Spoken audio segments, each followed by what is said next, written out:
The only time that you go to closing is if you're purchasing the property. Typically, wholesalers do what is called an assignment of contract. So when you assign a contract, you don't actually go to closing because you never actually purchase the property. With an assignment, what you're actually doing is you're signing over or selling your equitable right in that property. Which means you got the property on a contract and you now have the right to purchase the property for X amount of days. However long you have in your contract, 30, 45, 60 days, whatever that is. You then turn around and sell your equitable interest or your right to purchase that property to another buyer.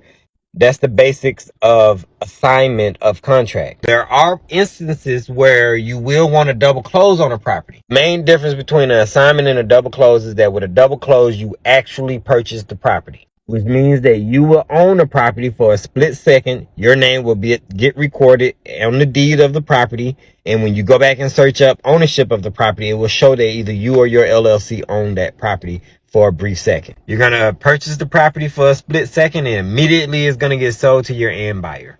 You're going to still get paid in the middle. The reason why a wholesaler or an investment would do a double close is because they're making a large fee on that property. Let's say you got a property that is worth $300,000. You managed to get that property on a contract for $100,000. The property needs $50,000 worth of work. You managed to sell it to an end buyer for a $25,000 markup. You may not want them to know that you're going to make $25,000 on that property. Furthermore, sometimes you're going to make close to what they're going to make, and you definitely don't want them to know that sometimes because sometimes people get mad. They hate. They won't buy from you sometimes.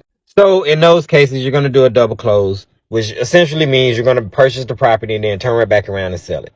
Now, there are some new regulations coming down depending on what state you're in, so you do want to check with your title attorney to make sure that this is something that can still be done in your state or whatever state it is that you're going to be investing in. A lot of wholesalers have gotten properties for very, very cheap and then they turn back around and sold it for massive income.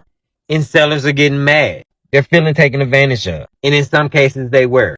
Make sure you're practicing some form of ethics and you should be good. But again, check with your title attorney, your title clerk, whoever your closing company is, and they will be able to walk you through that and give you better guidance. So hopefully that helped understand the difference between the assignment and the closing and when you will go to closing.